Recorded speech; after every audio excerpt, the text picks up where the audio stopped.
Jesus said, I'm here to give you life and life abundantly. And they said, cool, we know exactly what that looks like. And he says, well, hang on just a second. I'm here to give you life abundantly. I'm not here to fix all your circumstances immediately.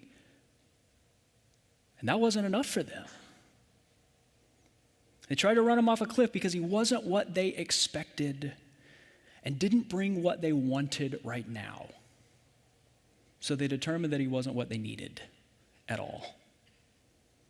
Their expectations kept them from seeing him.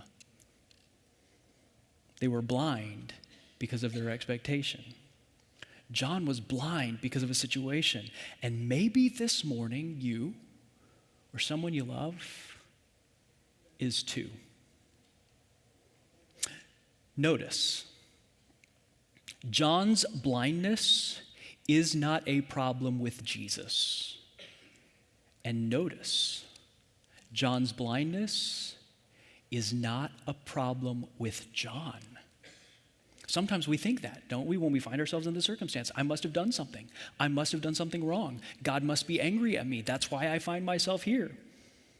Luke wants you to know this is not a problem with John for your sake. And Jesus wants you to know it and wants the crowd to see it for John's sake too. Look what he says, because after sending these people back with sight for John about who he is, he offers it to the crowd and he offers it to the rest of us as well. Look at verse 24. After John's messengers left, Jesus began to speak to the crowd about John.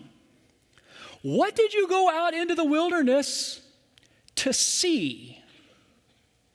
A reed swayed by the wind? If not, what did you go out to see? A man dressed in fine clothes? No, those who wear expensive clothes and indulge in luxury and palaces. What did you go out to see? A prophet. Yes, and I tell you, and more than a prophet. This is the one about whom it's written, I will send my messenger ahead of you who will prepare your way before you. He says, what were you coming out here expecting? You came out here because you wanted to see someone who could see someone that you couldn't see and who could show him to you when he comes so that you could see him too. That's what John's done. So the question remains, can you see who John has shown, even when the one John's shown doesn't show up the way you expected him to show up? Jesus wants to make sure that they know this is not a problem with John. John's still doing his job, despite his doubts, despite his questions, despite his encounter with what the ancients called the dark night of the soul. And I think this is so powerful. Maybe especially if you're one of those people that came in today, struggling to see Jesus personally and practically through your circumstances. Because life with him hasn't turned out like you thought life with him would turn out. You're struggling with doubts, maybe ashamed of your doubts. And you assume that if Jesus wasn't done with you before, he's certainly disappointed with you now.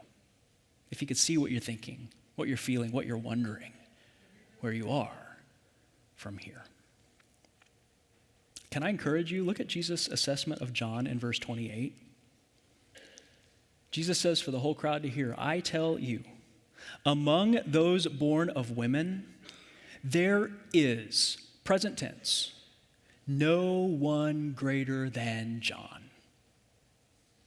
Jesus doesn't say, there used to be no one greater than John until the mighty have fallen with all of these doubts and the distraction that he's causing from me showing the whole crowd who I am. He says, keep looking at John. Keep following his lead. Keep looking where John is looking. Not only am I not ashamed of him, not only am I not disappointed in him, I want you to see what I see in him despite his struggle to see.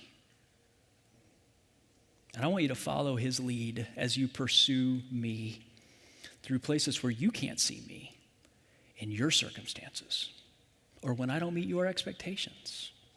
I want you to do with your doubts exactly what John did with his, even when his circumstances didn't immediately get better. He's still trusting in the darkness what he had seen clearly in the light. My word is enough for him to trust my works, even when my works don't work out like he expected.